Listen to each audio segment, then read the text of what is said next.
কুসুমপুরে একটি রাজপ্রাসাদ ছিল। সেখানে রাজার একটি মাত্র রাজকন্যা ছিল। রাজকন্যার এই প্রাসাদে থাকতে একদম ভালো লাগতো না।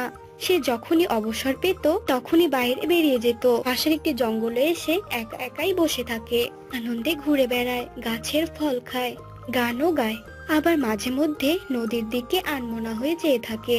তো একদিন সে প্রতিদিনের মতোই জঙ্গলে এসেছিল প্রাকৃতিক সৌন্দর্য উপভোগ করতে। ঠিক তখনই সেখানে দুজন দুষ্টু পরী আসে আর সেখানেই থাকতো। আর তারা এই রাজকন্যাকে মাঝে মাঝেই দেখতে পেত, কিন্তু রাজকন্যা তাদের একদমই দেখতে পেত না। পরী দুটোর নামগুলো সুন্দর হলেও তাদের আচার আচরণ ছিল একদম খারাপ। তারা বিভিন্ন সময় অনেক মানুষদেরকে ভয় দেখাতো, অনেককে তাদের দেশে নিয়ে গিয়ে আর ফেরত আনতো না। এবার তাদের চোখ পড়েছে এই ছোট্ট রাজকন্যার দিকে। রাজকন্যাকে দেখে নীলপরী বলল, আরে এই মেয়ে তো কুসুমপুরের রাজকন্যা। দেখেছিস মেয়েটার কি সাহস, সে জঙ্গলে একা একাই ঘুরে বেড়াচ্ছে। তাকে আমরা বন্দি করে রাখবো, ও চিৎকার করবে আর আমরা বসে বসে তা দেখবো। আরে আরে আজকে না, ওকে আমি এখানে প্রায়ই দেখি। শোন, কালকে আমরা আবার এখানে আসবো, তারপর যদি দেখি তাহলে ওকে আমরা তুলে নিয়ে যাব। রাজার মেয়ে বলে কথা। হ্যাঁ ঠিক আছে, কালকে ওকে আমরা তুলে নিয়ে যাব। এই কথা বলে সেদিনের মতো তারা দুজন চলে গেল। রাজকন্যাটি তখনও সেখানে খেলা করছিল আর ঘুরে বেড়াচ্ছিল। রাজকন্যাকে দেখে একটি শেয়াল তার দিকে এগিয়ে আসলো এবং বলল, রাজকুমারী, আমি তোমাকে প্রায় জঙ্গলের মাঝখানে দেখি, তুমি একা আসো কেন? তোমার কি ভয় লাগে না?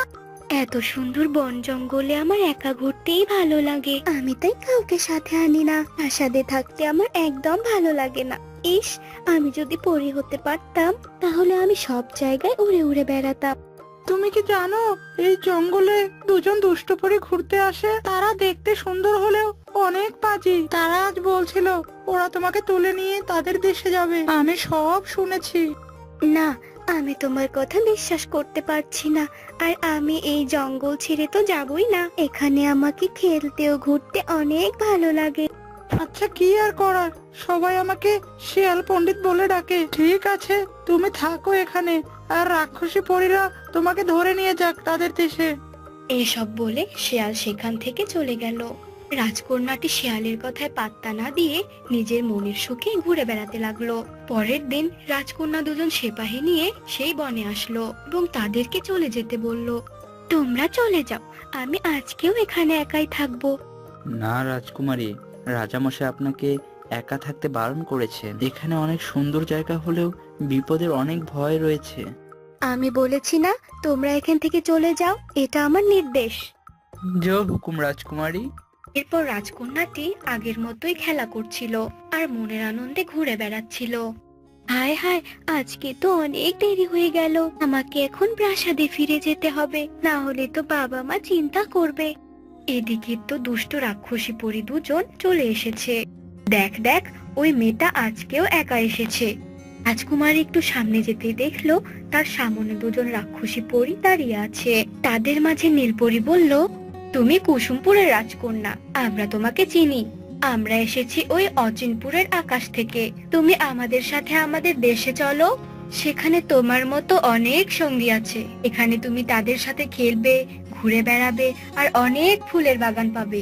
রাজকন্যাটি একটু বুদ্ধিমতী ছিল, তাই সে একটু বুদ্ধি খাটিয়ে বলল, আমি তোমাদের সাথে আজকে নয় বরং কালকে যাব। আমি আগামীকাল আবার আসব। তোমরা ঠিক এই সময়ে এখানে আমার জন্য অপেক্ষা করবে আর আমি তোমাদের সাথে তোমাদের দেশে চলে যাব। তাদের মাঝে একজন বলল, মেয়েটা যখন যেতে রাজি হয়েছে তখন বরং আমরা কালকে এসে ওকে নিয়ে যাব। ঠিক আছে, আমরা কালকে এসে তোমাকে নিয়ে যাব। এই বলে রাক্ষসী পরীরা বিদায় নিল। এবার রাজকন্যাটি শিয়ালের কথাগুলো বিশ্বাস করলো, তাই সে এখন ওই শিয়ালটিকে খুঁজতে লাগলো এবং খুঁজতে খুঁজতে শিয়ালটিকে পেয়ে গেল। এবার মনে হয় আমার কথা তোমার বিশ্বাস হয়েছে, তাই তুমি আমাকে খুঁজছো, তাই না? হ্যাঁ, তোমার কথাই সত্যি। আমি তোমার কথা না মেনে ভুল করেছি। জানো, ওরা কালকে আবার আসবে আমাকে নিয়ে যাওয়ার জন্য। দাঁড়াও দাঁড়াও, আমাকে একটু ভাবতে দাও। আমার মাথায় একটা বুদ্ধি এসেছে। কি বুদ্ধি? আমি শুনেছি ওরা রাক্ষসী পরী হলেও ভূত প্রেত ওদের কথা শুনলে নাকি ওরা ভয় পায়। শোনো, ওরা যখন আসবে তখন আমি ঝোপের আড়ালে লুকিয়ে থাকবো আর ভূতের মতো করে কথা বলবো, আর তুমি বলবে যে আমি তোমার বন্ধু। ভালো বুদ্ধি তো তোমার, শেয়াল পণ্ডিত। ঠিক আছে, ওরা আসার আগে তুমি ওই বড় ঝোপের আড়ালে লুকিয়ে থাকবে। ঠিক আছে। তারপর তারা দুজন দুজনের কাছ থেকে বিদায় নিল। পরের দিন ওই দুষ্টু পরীরা আসার আগে রাজকন্যা সেখানে অপেক্ষা করছিল। শেয়ালও ঝোপের আড়ালে লুকিয়ে পড়ল। রাজকন্যাটি সেখানে দাঁড়িয়ে রইল। ঠিক কিছুক্ষণ পরই দুজন পরী সেখানে চলে আসলো এবং বলল, রাজকুমারী, রাজকুমারী, আমরা তোমাকে নিতে এসেছি, বলো আমাদের সাথে। সেখানে রয়েছে তোমার জন্য অনাবিল সুখ আর প্রশান্তি। আমি তোমাদের সঙ্গে যাব, তবে আমার সঙ্গে আমার একজন বন্ধু যাবে। তাকে ছাড়া আমি কোথাও যাই না। সে আমার আশেপাশেই থাকে, কিন্তু তাকে দেখা যায় না। সে অদৃশ্য হয়ে থাকে, কিন্তু আমি তাকে ঠিকই দেখতে পাই। এবার রাক্ষসী পরী দুজন কিছুটা অবাক ও ভীতু হয়ে গেল এবং বলল, সে তোমার কেমন বন্ধু যে যাকে দেখা যায় না, অদৃশ্য হয়ে থাকে? সে আমার ভূত বন্ধু। এবার সত্যি সত্যি রাক্ষসী পরী দুটো ভীষণ ভয় পেল। শোন, আমরা রাক্ষসী পরী হলে কি হবে? ভূতেরা কিন্তু আমাদের থেকে অনেক শক্তিশালী। তারা যে কোনো কিছু সহজেই বশে আনতে পারে। হ্যাঁ, আমাদের ছোট বোনের ঘাড় মটকে ছিল এক মেঠো ভূত, সেটাই মনে হয় এই ভূত।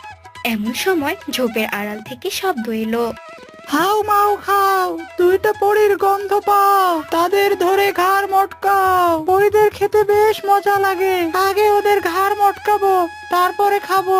হে হে হে। শুনতে পেলি ভূতটা কি বলল?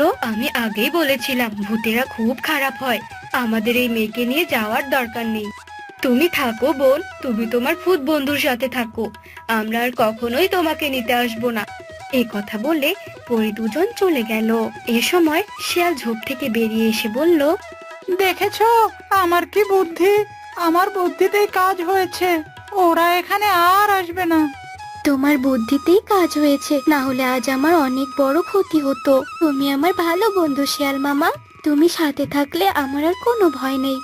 এরপর রাজকন্যার আর কোনো ভয় ও বিপদ রইল না। সে তো ভীষণ খুশি হলো। আর ওইদিকে দুষ্টু পরীরা যেতে যেতে বলল, আমরা এখানে আর কখনো আসবো না। ভূতের কবলে পড়লে আর রক্ষে নেই।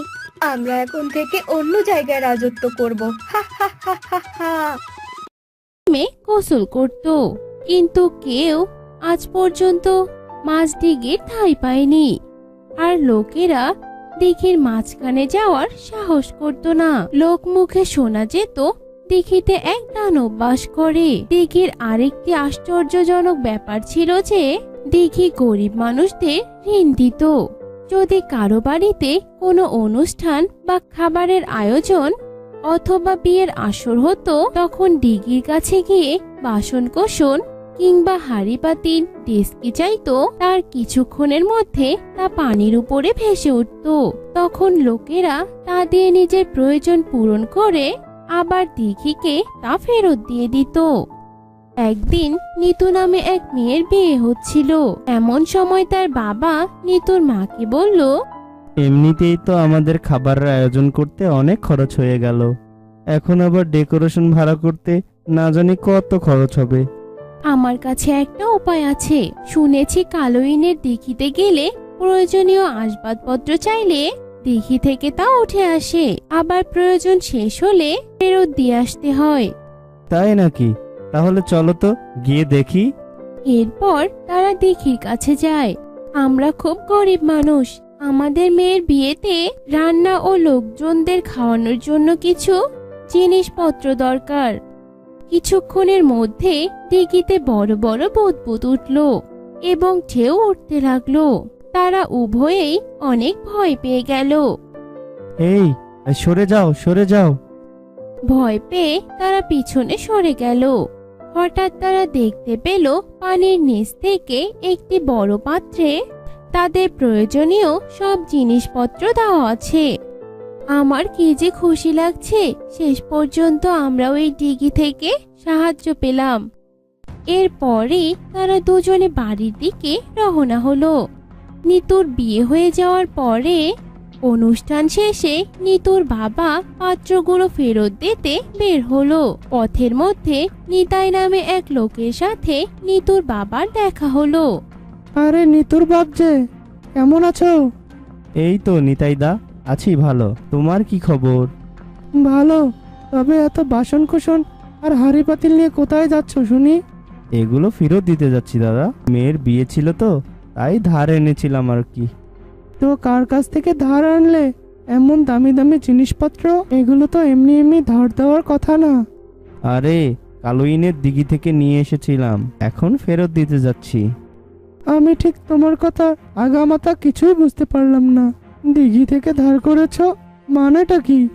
নিতুর বাবা সমস্ত অন্তপন্ত তাকে খুলে বলে।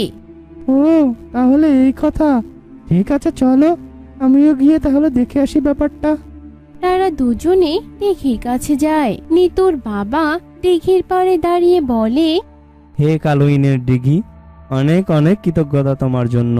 আমি তোমার ধার শোধ করতে এসেছি, এবার তুমি তা গ্রহণ করো। কিছুক্ষণের মধ্যেই আবারও পানি থেকে আলোড়ন উঠল এবং পানির উপরে একটি বড় খালি পাত্র দেখা দিতে লাগলো। নিতুর বাবা বাসনগুলো সেই পাত্রে রাখলো।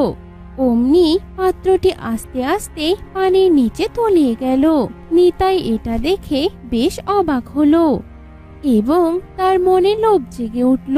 সে চিন্তা করতে লাগলো, আরে আমি যদি এগুলো নিয়ে যাই তাহলে তো আমাকে আর দিঘি খুঁজেই পাবে না। তাছাড়া আমার গ্রাম তো এখান থেকে অনেক দূরে, এগুলো বিক্রি করলে তো আমি অনেক টাকা পেতে পারি। এটা ভেবে নিতাই একদিন দিঘির পাড়ে গেল এবং দিঘির কাছ থেকে মিথ্যা কথা বলে বাসনপাতি নিয়ে আসলো।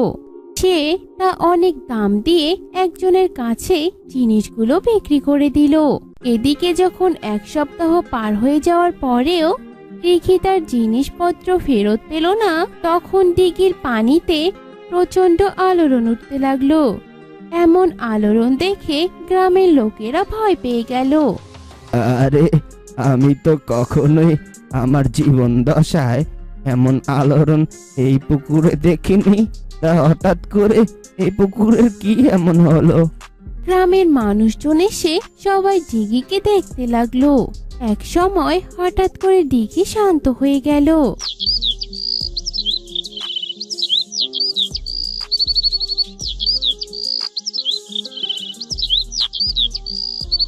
পরের দিন দিঘিতে গোসল করতে দুইজন পানিতে নামলো।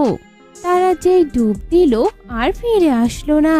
দিঘির পানিতে মানুষ নিখোঁজ হয়ে যাওয়ার সংবাদ চারিদিকে ছড়িয়ে পড়লো এবং দিঘির পাড়ে অনেক মানুষ জড়ো হতে লাগলো।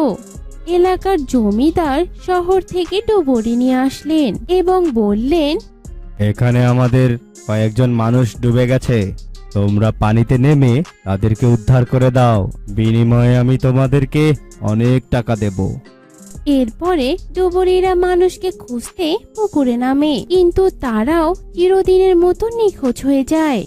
এদিকে মোহন নামে যে লোকটি বাসনগুলো নিতাইয়ের কাছ থেকে কিনে রাখে, তার পরের দিনই তার ঘরে ছাদ ভেঙে পড়ে এবং সে জখম হয়।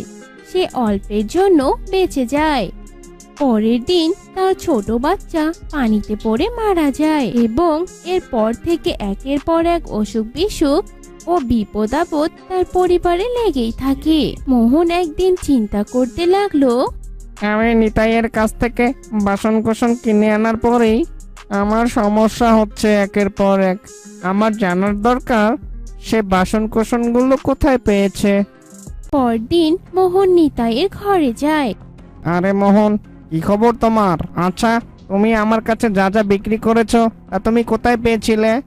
আরে আমি তো এগুলো বিলেত থেকে অনেক শখ করে কিনে এনেছিলাম, খুব টাকার দরকার পড়েছিল তো তাই তো বিক্রি করে দিয়েছিলাম। সত্যি করে বল বলছি, কোথায় পেয়েছিলি সেসব? আরে আমি তো সত্যি সত্যি বলছি, ওই বাসনপত্রগুলো সব আমার নিজের ছিল। আমি তোমার এসব জিনিস রাখতে পারবো না, তুমি সেগুলো নিয়ে যাও।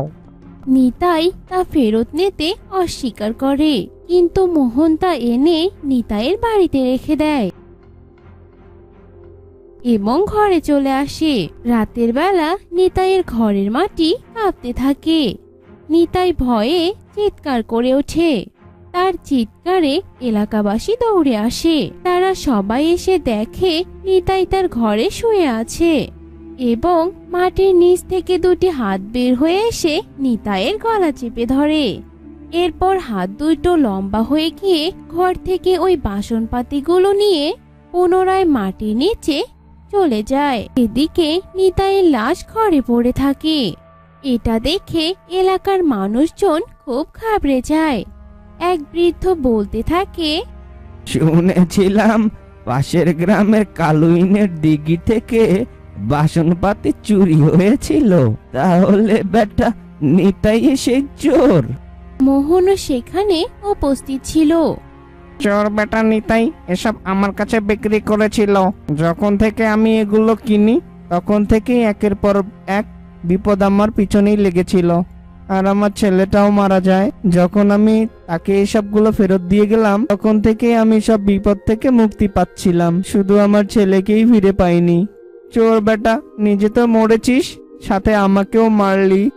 এই ঘটনার পর থেকে এরপরে কেউ কালুইনের দিঘিতে নেমে নিখোঁজ হয় না, আর দিঘিও কাউকে আর বাসনপাতি ধার দিয়ে সাহায্য করে না। লোকজনের কাছে কালুইনের দিঘি একটি রহস্য হয়ে থাকে। উদাস হয়ে বারান্দায় বসেছিলেন। এমন সময় রাজাকে চিন্তিত দেখে তার স্ত্রী এগিয়ে আসে। আপনি ঠিক আছেন তো মহারাজ?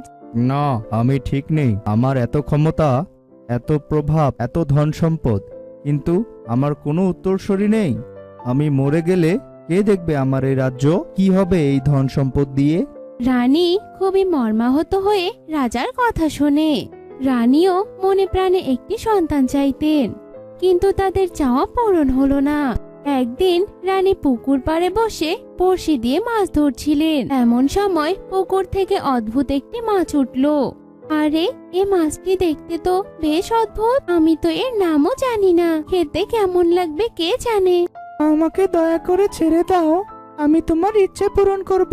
তুমি যা চাইবে আমি তোমাকে তাই দেব, কেননা আমি কোনো সাধারণ মাছ নই, মায়াবী মাছ আমি।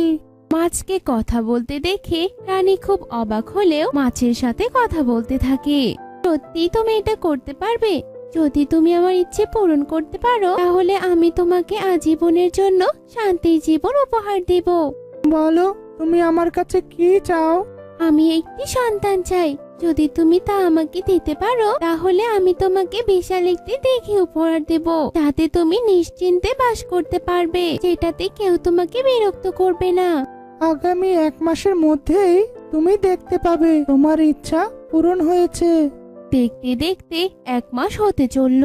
এর মধ্যে রানীও গর্ভবতী হয়ে উঠল। রাজা ও রানী উভয়ে সীমাহীন খুশি হয়ে মায়াবী মাছকে বিশাল একটি দিঘি উপহার দিল। এরপরে অনেক দিন কেটে যায়।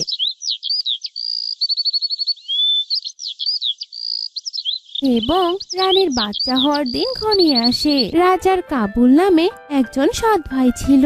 তার স্ত্রী তুরিন একদিন তাকে বলে, শুনছো, রানীর কিছুদিনের মধ্যে সন্তান হতে যাচ্ছে।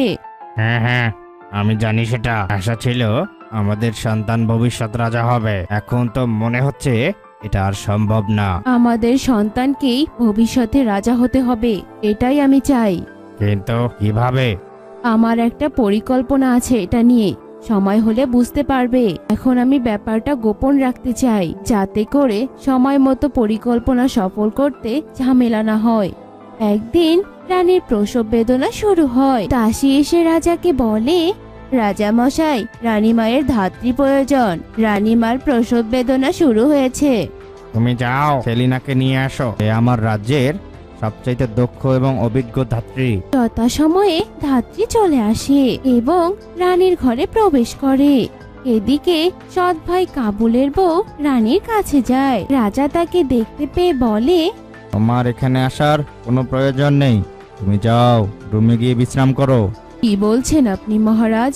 আপনার স্ত্রী সন্তান সম্ভবা আর আমি থাকবো না তার পাশে? এটা কি করে হয়? আপনজন তো অবশ্যই থাকা উচিত। তাছাড়া রানীরও আমাকে প্রয়োজন হবে, আর অপরিচিত একজন ধাত্রীর কাছে রানীকে রাখা নিরাপদ মনে করছি না আমি। আচ্ছা ঠিক আছে, থাকো তুমি তাহলে।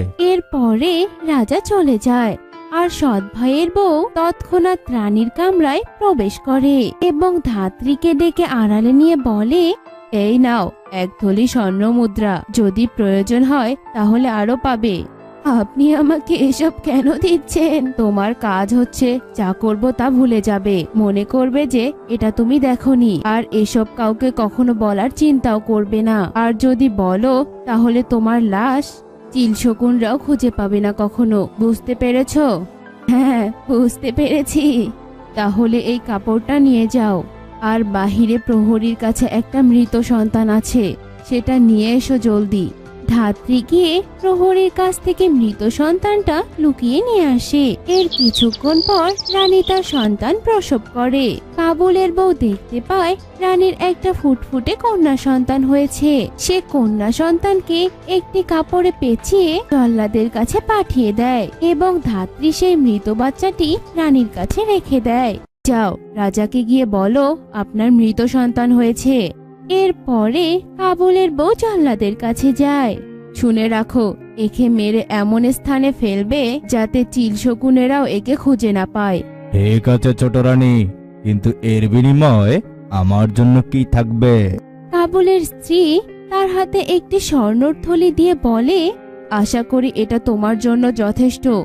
এরপরে কাবুলের বউ পুনরায় রানীর কাছে চলে আসে। কিছুক্ষণের মধ্যে রাজা বাচ্চাটিকে দেখতে আসে। আমাদের ভাগ্য খুবই খারাপ মহারাজ, আপনার বাচ্চা জন্ম থেকেই মৃত ছিল। আমাদের অনেক আশা ছিল ভবিষ্যতে আপনার সন্তান আমাদের রাজা কিংবা রানী হবে, কিন্তু আমাদের পোড়া কপাল। এসব কি হলো আমার সাথে? এতদিন পরে সন্তানের মুখ দেখলাম, তাও আবার মরা। রানী, তুমি একটা অপয়া, তুমি চলে যাও আমার রাজ্য থেকে। আমি আর তোমার মুখ দ্বিতীয়বার দেখতে চাই না। রাজা ক্রুদ্ধ হলেন এবং রানীকে বনবাসে পাঠিয়ে দিলেন। অসুস্থ রানীকে রাজার লোকেরা কিছু খাবার দিয়ে গুহায় রেখে গেলেন। এদিকে জল্লাদ বাচ্চাটিকে নিয়ে বনের গভীরে চলে যায় এবং তার জন্য একটি বড় গর্ত খোঁড়ে। গর্ত খোঁড়া শেষ করে সে বাচ্চাটির গলার ওপর বড় তলোয়ার তোলে, কিন্তু বাচ্চাটি তার দিকে টিপ টিপ করে তাকাতে থাকে। জল্লাদ বাচ্চাটির মায়ায় পড়ে যায়। না না, আমার দ্বারা এত সুন্দর নিষ্পাপ একটি বাচ্চাকে হত্যা করা সম্ভব নয়। যদি আমি নিষ্পাপ এই বাচ্চাটিকে খুন করি তাহলে উপরওয়ালা আমাকে কখনোই ক্ষমা করবেন না। এরপরে জল্লাদ বাচ্চাটিকে একটি কাঠুরিয়ার কুঁড়ে ঘরে রেখে আসে। বাচ্চাটিকে তুমি দেখে রেখো, আমি কিছুদিন পর পর এসে বাচ্চাটিকে দেখে যাব। আর এই নাও সোনার 2টি মোহর, আরো প্রয়োজন হলে আমার কাছে চলে এসো। আমি রাজার জল্লাদ। আর শোনো, এই কথাটি যেন কেউ না জানে। আজ থেকে এই বাচ্চাটিকে তুমি তোমার সন্তান বলে পরিচয় দেবে। এটা বলে জল্লাদ কাঠুরিয়ার কাছে বাচ্চাটিকে রেখে আসে। কাঠুরিয়ার কোনো সন্তান ছিল না, তাই সে বাচ্চাটিকে খুব আদর যত্ন করে বড় করতে থাকে। সকালে সে যখন কাঠ কাটতে যায় তখন বাচ্চাটিকে ঘুম পাড়িয়ে রেখে যায়। আর বাচ্চা ঘুম থেকে জাগতে জাগতে কাঠুরিয়া কাজ শেষ করে বাড়িতে ফিরে আসে। একদিন কাঠুরিয়া প্রতিদিনের মতো বাচ্চাকে ঘুম পাড়িয়ে কাজে চলে যায়। এমন সময় একটি বাঘ আসে। সে এসে গর্জন করতে থাকে। বাঘের গর্জনের শব্দে বাচ্চাটির ঘুম ভেঙে যায় এবং সে কাঁদতে থাকে। বাচ্চাটার কান্না শুনে বাঘটি বুঝে ফেলে যে কাঠুরিয়ার ঘরে কেউ আছে। বাঘটি এক থাবা দিয়ে দরজাটি ভেঙে ফেলে এবং ঘরে ঢুকে বাচ্চাটিকে নিয়ে বনের মধ্যে চলে যায়।